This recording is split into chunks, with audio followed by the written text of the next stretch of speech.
There's a lot of myths that we deal with when we try to get sober. Different things people say that are guaranteed to get us sober. Different things that the rehabs quote as their success rate. But what is actually fact? Is there misleading and dangerous information around alcoholism, drinking, whether you're an alcoholic, and all the mental health stuff that goes along with it? Today, that's what we're going to be talking about because there's a lot of misconceptions. There's a lot of videos out there. There's a lot of people talking about many different things from different methods to strategies to ideas. And today, if you're an alcoholic, I think you need to hear this. Even if you don't think you're an alcoholic yet, you probably need to hear this as well. So, Terry, how you doing today? You ready to dive into these myths? I'm doing well, and I'm ready to dive into these myths. I sift through them every day. I've experienced a lot of them, especially when I was trying to get sober. And yeah, they can be definitely misleading. They can be harmful towards your recovery. They can be harmful towards you physically and mentally. They can prevent you from getting sober, and they can be downright dangerous. And, looking at these myths and kind of breaking them down, there really are kind of uh, sort of two different myths that we come across in when we're trying to get sober and in sobriety. And one of them might be like the external myths, like from what others are telling us, especially people that may not have a problem with alcohol, or like what the media is telling us, or what friends. I guess I kind of just already talked about that. Maybe even what a rehab center is telling us, like when they're trying to get people to come into their rehab center. I've seen some rehabs talk about we have a 95% success rate. Well, how could they tell if they have that kind of a success rate? The people that fail, are they actually going to answer when they call and ask? I mean, come on. And then there's that internal misinformation that we tell ourselves. And I'll bet any of you that are trying to get sober or have gotten sober have told yourself all sorts of lies in that process of getting there. Like, I'm going to do this on willpower. I'm not going to drink during the day. I'm not going to drink during the week. I'm only going to drink when I go out, or things like that. And I'm only going to drink beer. I'm not going to drink the hard stuff. We tell ourselves all these lies that just don't tend to work, or just other ones as we're getting sober, or that friends have told us, like maybe you've seen something from or heard something from a program that says you have to hit rock bottom before you can get sober. Is that true? No, you can stop drinking anytime. You don't have to hit rock bottom. And what is rock bottom? I mean, rock bottom for me might be something totally different than rock bottom for you. So that's another myth that might be there. And Marcus, you can jump in at any time, but I'll just keep going. Um, or if you've relapsed, you've failed. Now, relapse absolutely does not have to be part of your story if you're trying to get sober. I know many people, they quit. They quit for good. That's Marcus. When Marcus finally decided to stop and made that commitment, he stopped. He did not start again. I did relapse. I know many people that have done both, but it does not have to be part of the story. And if you've relapsed, you did learn stuff trying to get sober. You probably, when you look back on it, you learned a lot when you relapsed as to maybe why and what you need to do differently to stay sober. So that's a really important thing. Or or there's one, and we get this question here and there on these lives, and that's that using medications like a naltrexone or something like that that's not recovery. Well, maybe it is for some people. Now, grant you, if you're doing something like that, and if you do go that route, there's a lot more that you have to do to get to recovery. You can't just rely on the medicine.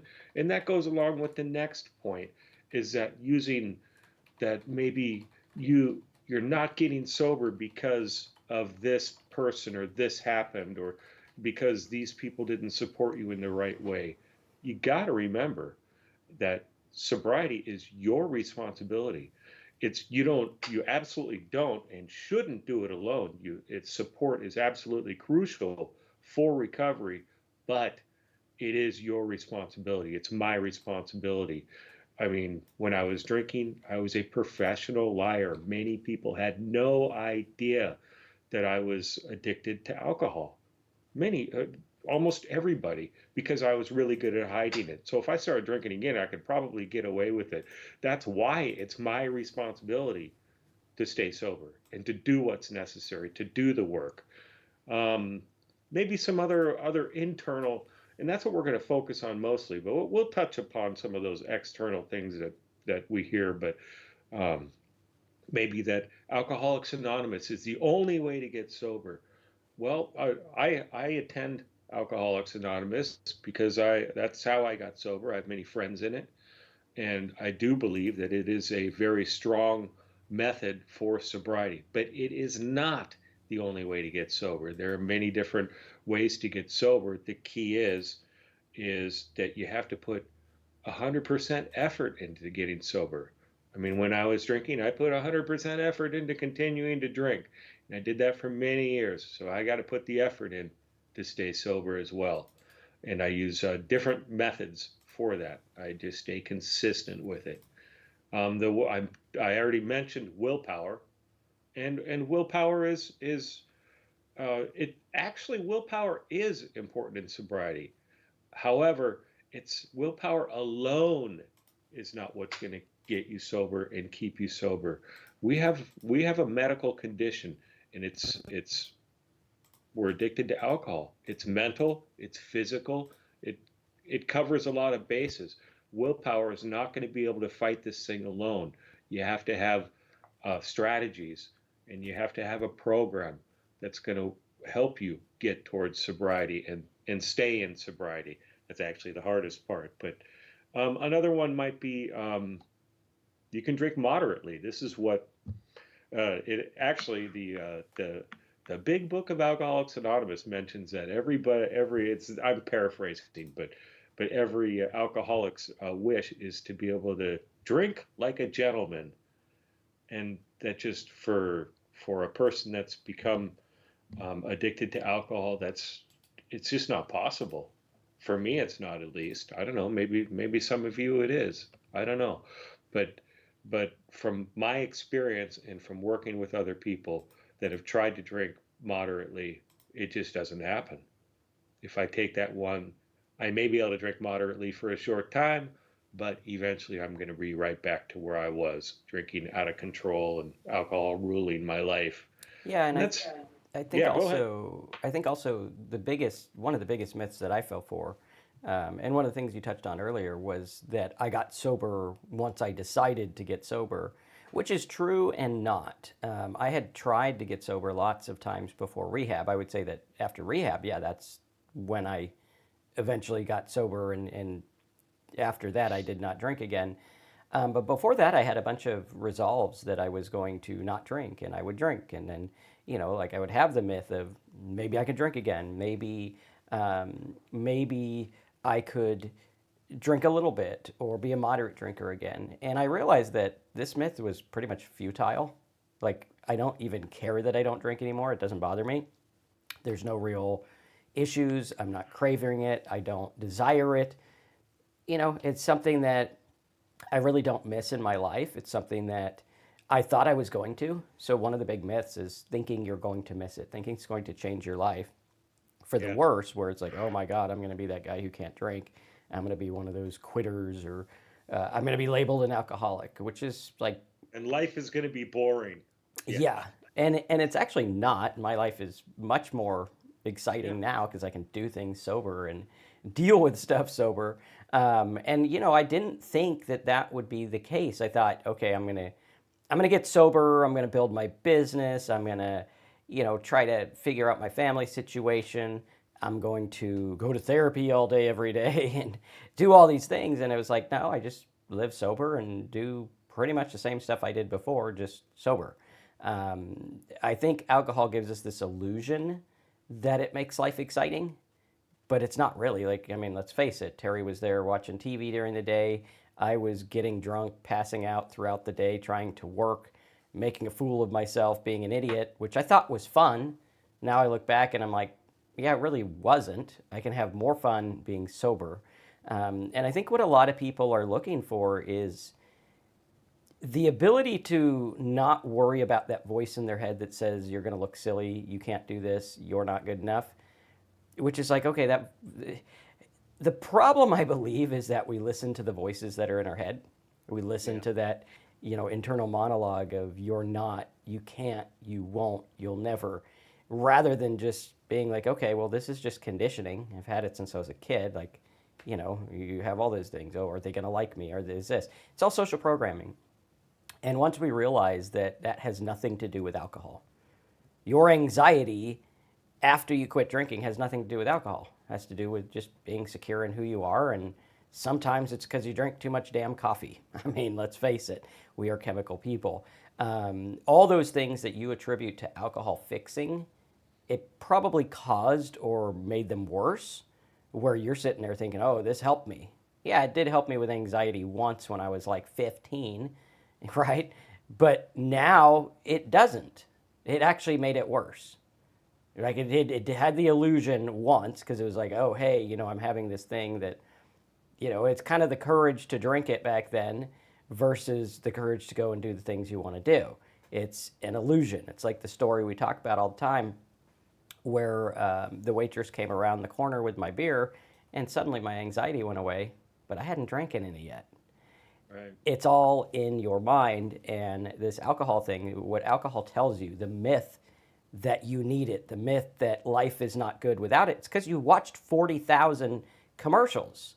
I mean, if you were to calculate how many fun beer commercials and alcohol commercials there are just during the Super Bowl game, there's a lot. Now, times that by how many times you see that, how many times in movies and TV you see people drinking and having a good time.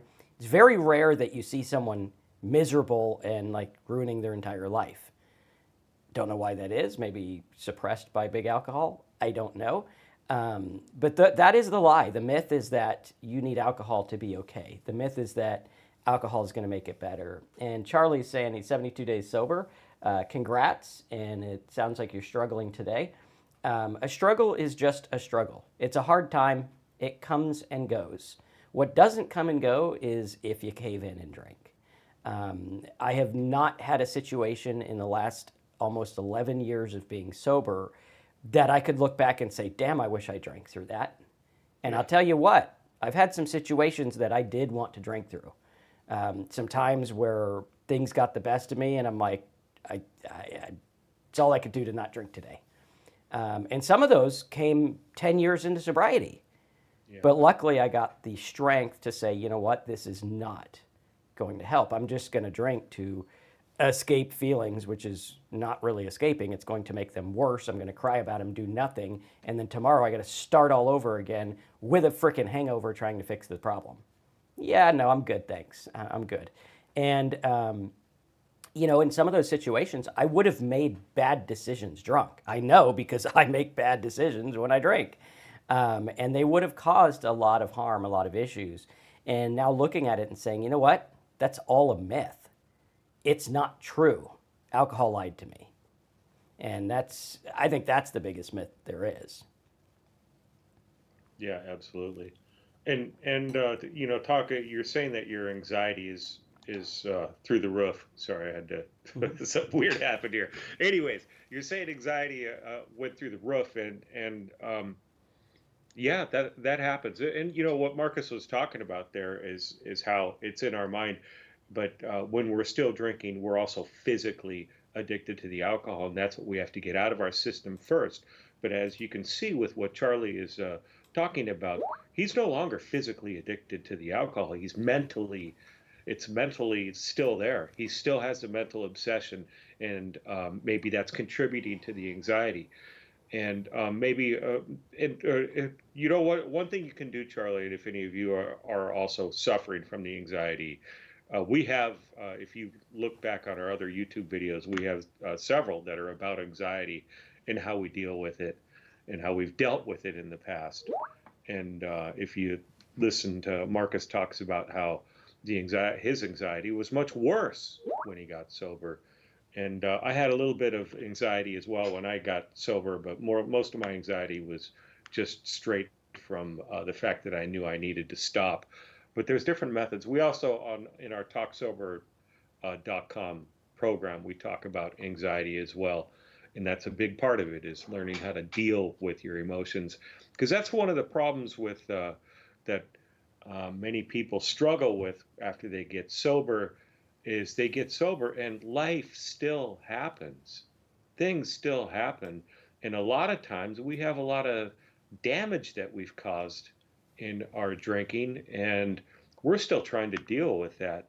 And on top of that damage that we're trying to deal with that we caused, we might be causing more damage in our lives somehow or the other from just mistakes, because we're human. That's what happens. We're trying to live a better life, and we're kind of starting from a base where maybe we drank for so many years that we didn't mature, and now we're making some mistakes in life. And so it's a challenge, and that's part of what causes some people to relapse in drinking. It's tough. Hmm. It can be tough. It doesn't have to be tough. And I remember, trying to get sober. There was certain things that I would tell myself to try and get sober, and it just caused me more and more anxiety, and it's just so simple things like I had a really tough day at work. I deserve a drink, and what would that do? It might relax me for a few minutes, but then that anxiety of work would come back. Then I'd go back to work the next day. I was a chef, and usually the anxiety was when some bigwig was coming to town or something like that, and the anxiety would be a lot worse the next day because I was hungover. Or I can control. I can control how much I drink today. Today I'm only having three. That's all I'm having. Then Yeah. after your three, maybe another one. Maybe another one. And 10, 10 drinks later, you're like, what did I do? Well, time to pass out. Yeah. Things like that. And Johnny says, Yeah. I need to stop drinking again. I feel so crappy today with lots of shakes. If you're feeling crappy with lots of shakes, I would highly recommend getting to a doctor. A lot of times we don't realize how bad alcohol detox can be. I remember, and this isn't to lighten the other stuff, but I remember I was in rehab and I asked the guy, they had a doctor on staff, and I asked him, I was like, hey man, so are you drugs or just alcohol? And I was just shooting the breeze, and he goes, just alcohol? I'm like, yeah, what do you, he's like, don't ever play it down as just alcohol, because you guys are the ones who don't make it. Like, you guys are the ones where detox is real bad. Now, there's some others that are bad as well, but by the numbers, alcohol detox is the most overlooked one because, oh, it's just a hangover. No, it's not. You're really screwing up your body, and it took me years to realize that. Terry, if he had not gone to the doctor when he got sober, we would not have a Terry. Yeah. Which is, and you probably didn't think that. You're probably just another hungover day, whatever, Not at all. Yeah. and boom, it hits you. Alcohol is, I mean, it's something to where everything you think about it, all the things that you think you need to feel, and all the stuff that you think alcohol is helping you with, it's the opposite. It's like you're in an abusive relationship, and that person is making you think it's you or it's something else. And you just, oh, I'm going to try another. I felt good last time until it didn't. And you have a built-in forgetter that makes you forget what's going on. Lilith says, I'm nearly 3 weeks sober after the worst terrifying detox ever, crazy hallucinations. Yeah, those suck. That's one of the things that keeps me sober, because I'm like, yeah, I could go drink, but do I want to deal with that? No, I don't. Yeah. It's a cycle. That's why we keep drinking. That's why people who relapse stay relapsed, stay out, because they don't want to face going through that again. It sucks. I remember I went to a mental hospital, and then I hadn't drank for like 24 hours or so. I was shaking so bad. My anxiety was so bad I couldn't go get the mail, which was down the street, literally on our street. I saw things. I heard things. I felt like my flu had the flu. It was the worst experience I never want to feel again, and it's not worth the best day drunk. Like every time I was like, oh, dude, that was the best time I ever had. No, it really wasn't. I mean, like, I remember times I'd go out at marketing conferences and we'd go out drinking and dancing and having fun. Well, dancing and not drinking is actually more fun because you're not falling all over acting like an idiot. You actually have fun. And you're present and you're there. And you get to take care of some of the people that aren't there, right? And you can, just do your thing. And usually people drink less when they know that you don't drink, which I find is kind of cool because then I get to hang out with sober people. Or in the beginning, I probably shouldn't have or didn't hang out with people who were heavy drinkers. Yeah. Yeah, I just set those people aside. And yeah, some of them I no longer hang out with them. Some of them were good friends, actually.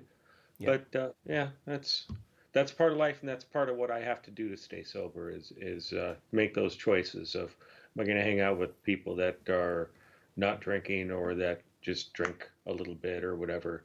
Yeah. But that's some of the things. But Marcus just talked about one of the most important myths is that you can detox at home, and it's dangerous. And that you might see you could probably research detoxing at home and get all sorts of answers on how to do it, and it is highly not recommended. You really should get a doctor's help and make it and detox safely. It is a dangerous thing to do. Rastafarian Rambo, how you doing? You didn't do dry January. We were thinking about doing a dry January for today's video, but I figured we're halfway through the month. So, Yeah. and actually what we were going to talk about for the dry January is how, yeah, it might help, but I don't know. Well, For me, most people, yeah, go ahead. most You're going to say people, what I was going to say. I know. most people have already failed at it. Yeah, well, that's true too.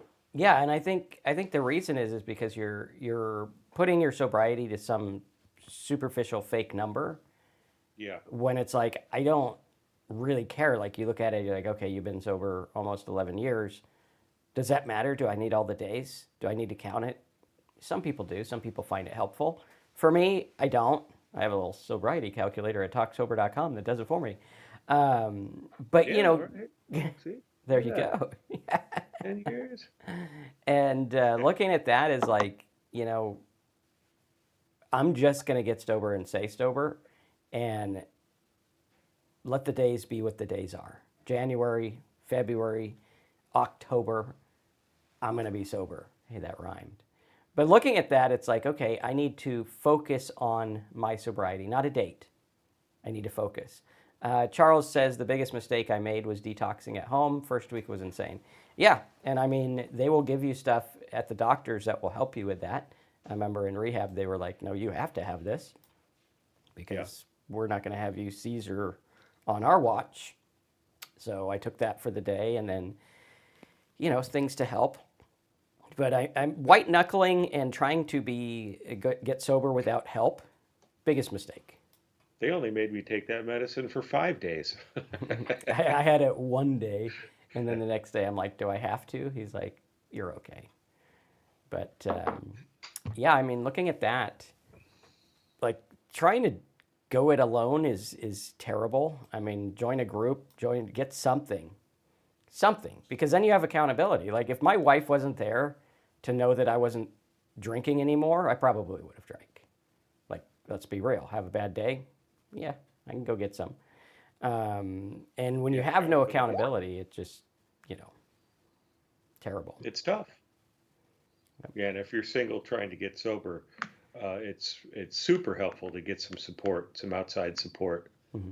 And yeah, I mean, even if you have a partner and a family, of course, the support is better because they're probably not educated on how to support you.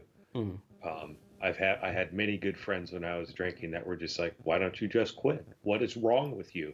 Yeah. And I was like, I don't know. Okay, I'll try. And then I wouldn't quit. Yeah. I mean, it's a challenge. It is. But we can do this. And there's a lot of myths out there.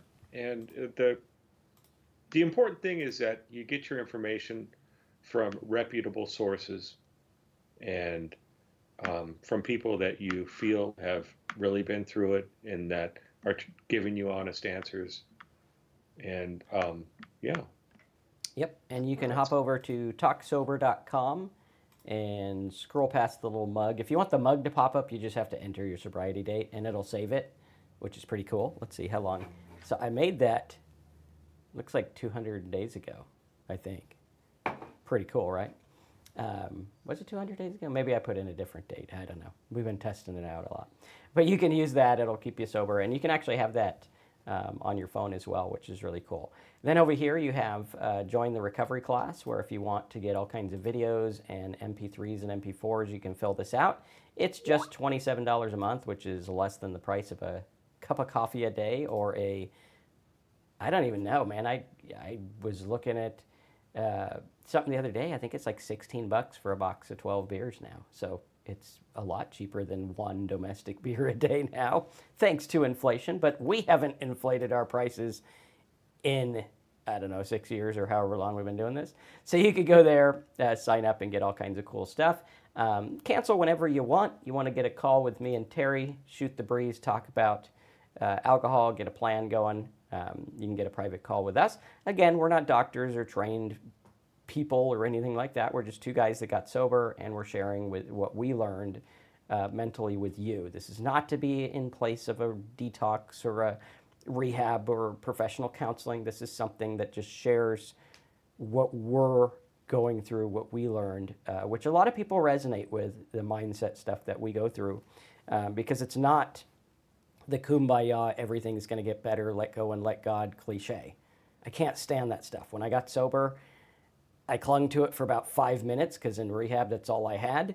After I was like, that's not for me. I need something concrete. I need something real that's going to help me stay sober. So talksober.com, you can go there and sign up. Also, if you like this show and you want it to continue, that does support what we're doing. Right now, we are not profitable. I mean, a little bit, but not much, like $100 or something like that.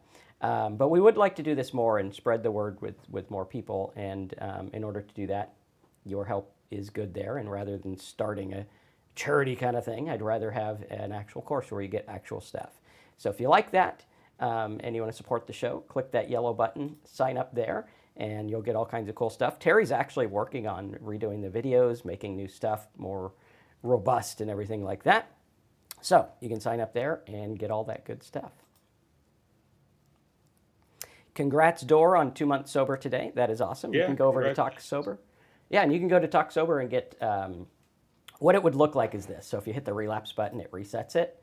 So you would just enter in your name. So it'd be Dor, right? And then you'd enter in 2 months ago, which would be what, 12, 11, 14, 2024 or something like that, right? And then calculate, and it'll say 2 months right there. And then boom, there we go. And it looks like I miscalculated it. But at any rate, you would see how that works. Or actually, no, I did do it correct. It's 60, not and 61 days. We need to fix that little typo. But you could get your mug that would say congrats on 61 days or whatever, and it'll have your name on it. You can get them custom. We shipped out one the other day, so hopefully that person got it. But cool stuff. It does have to be in the U.S. because shipping it, like in some places you guys are at, it would cost way too much to ship it there. If you do want one and you want to cover that, just sign up for the class and then we'll tell you the difference and stuff like that. But awesome stuff. You can go there and get that. And then also there's all kinds of other stuff, private call. We have a Facebook group you can join and all kinds of things to help you get and stay sober. So support the channel, click the yellow button, get yourself signed up, get yourself a mug, and we'll see you in next week.